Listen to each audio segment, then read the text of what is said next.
If you feel safe enough, you just sit your parents down and be like, Mom and Dad, I'm gay, I'm a lesbian, or whatever. But if you feel like it's unsafe, I suggest you get help from like somebody from school or anything, like just plan for, I don't know how to word it. Just plan to make sure everything's going to be okay. To reach out for help. Yeah. Now, how many organizations like this are there around the country? Because I haven't really heard of that many that do what it sounds like you're doing. Around the country, official programs that I know of, with the components that we have, there are many gay youth centers around the country. There are lots and lots of those. Almost every gay community center now has some type of youth programming, which is great. But programs like ours, there are 5 of us that I know of. Glass in California does an amazing job, and it's a lot of fun to communicate with them, because I'll be dealing with issues with my kids in Connecticut, and they're dealing with the exact same issues. So there really is just, we talk about gay culture and whether it exists or not, but I think our kids definitely tell us that it's there. When I've got a group of 15-year-old boys and they want to do nothing but Vogue, and I know that over in LA in their house there's a group of 15-year-old boys who want to do nothing but Vogue, there's our culture. And it's great to see you guys pull it up and embrace it. There was a movie actually that came from New York, from your kids, the Fierce Kids, called Fenced Out, and it was about life on the pier, gay life on the pier, and we showed it at one of the MCCs, so one of the gay churches in Hartford. And I had a group of young men there, and it was wonderful, because as soon as it wasn't Kevin Aviance, it was Willie Ninja from the House of Ninja. Okay, so before they even put his name on the bottom of the screen, when he was just sitting on a park bench, everyone, Ninja, and they just started moving, and that was beautiful to see. And it's wonderful to see that in our community now there's a place for youth. When I came out, well, I could have come out in the late 80s, early 90s. It wasn't going to happen. But at that time, there wasn't really gay youth culture. Now there's gay youth culture. There's gay prom. They're doing their own things. They're doing Day of Silence. There are all these things going on in schools that us old folks are missing. And that's wonderful. But what we forget and what we don't see is that we're not seeing it and their parents aren't seeing it. So their parents went to high school in the 70s, and that's what they're thinking. And it's a completely different world. I think we have a caller on the line. Hi, you're with us. Join us on the line. How are you? Hello? Hello? Hello, are you there? Oh, hello? Caller? No? Caller? No, I guess they hung up. All right, try again, caller, and we will try and pick you up. All right, so very interesting. All of this is so fascinating, and the advice and the story is from the heart that we're getting here is now, wonderful. David, did you have something really to say? Yeah, go ahead. I just want to go back a few, what Chris was talking about and how he came out. When I was a freshman, that's when I came out. I think that's when a lot of us come out as freshmen. We know, right. But were you, was it in your mind? It was always for a while it was always in my or, mind that I knew that I was gay. And I really wasn't sure with myself until I actually got to high school. And then I was really just like, okay, wow. So I went to Weaver High School for 3 years. And that was like the most trouble I've been through in my life. I was bullied, I almost got into a fight, it was just like altercations where, things were almost being thrown, it was just really to the point where like I had to get out. And I left, and that's when I went to Hartford High and finished out my senior year. And it was just like, wow, so it was like when I came out to my mom, it was like she took it so bad, but then I was just like, well, everyone else knew. She was the last one to know. And it's like I have so much trouble with that. Like I tell everybody else, and then she's always the last person to find out. It's just sometimes I don't know how she would react to the situation. So it's basically like, okay, let's see, should I tell you this or should I just wait?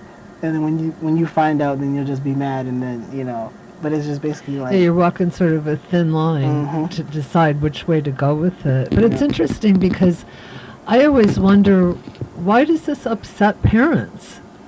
I'm not a parent, so I'll admit that from the start, but I've never understood, I've always had a lot of gay friends, and so I never understood, why would that upset somebody? What do you think the source of the terrible reaction that so many parents have to that? Most parents are actually, from my personal experience, my mom always said, I always knew that you were gay. I just wanted you to come and tell me yourself.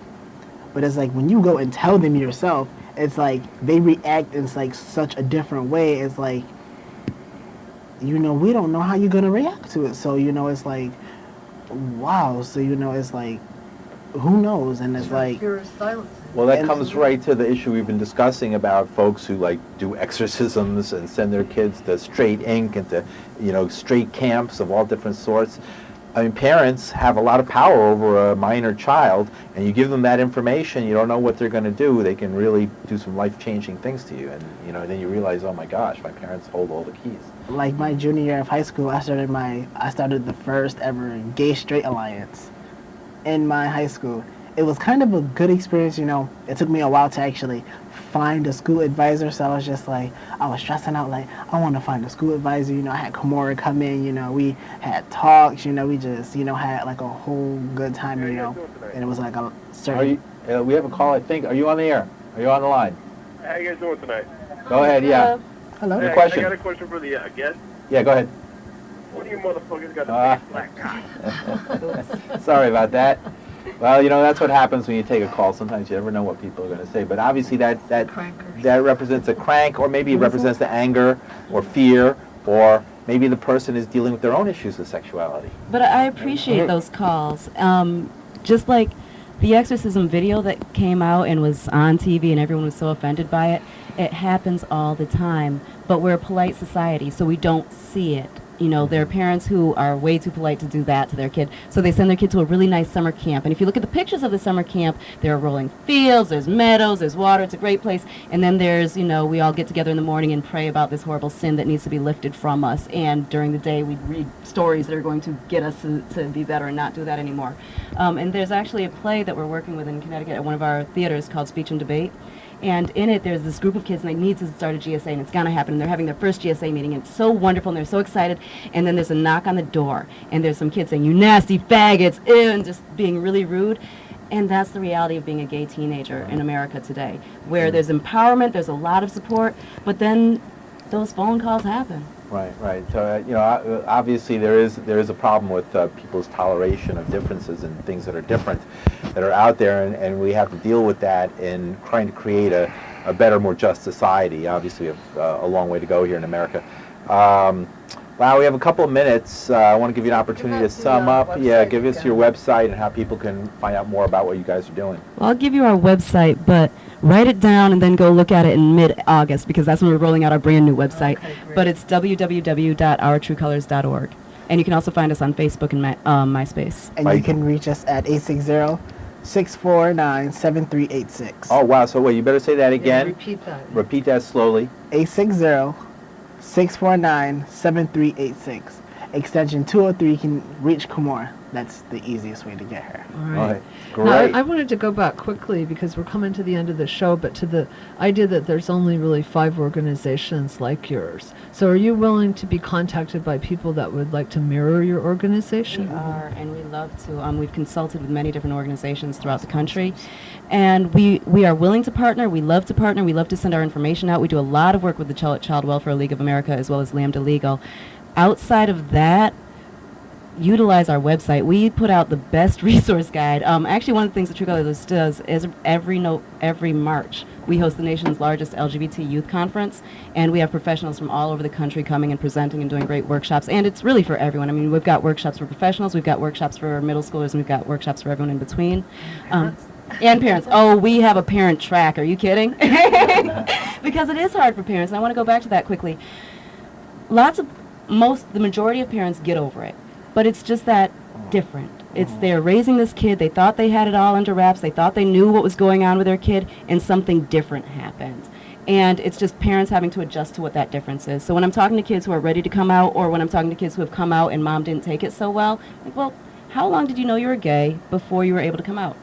And how did you deal with it inside yourself? Because figuring out that you're different is kind of hard, and there's a lot of turmoil. Kamora Herrington, Christopher, David, thank you so much for joining us on Let Them Talk. No problem. Thank you No so problem. much. It was a pleasure. Yeah, come back anytime. Yeah. It was fun, right? That was fun.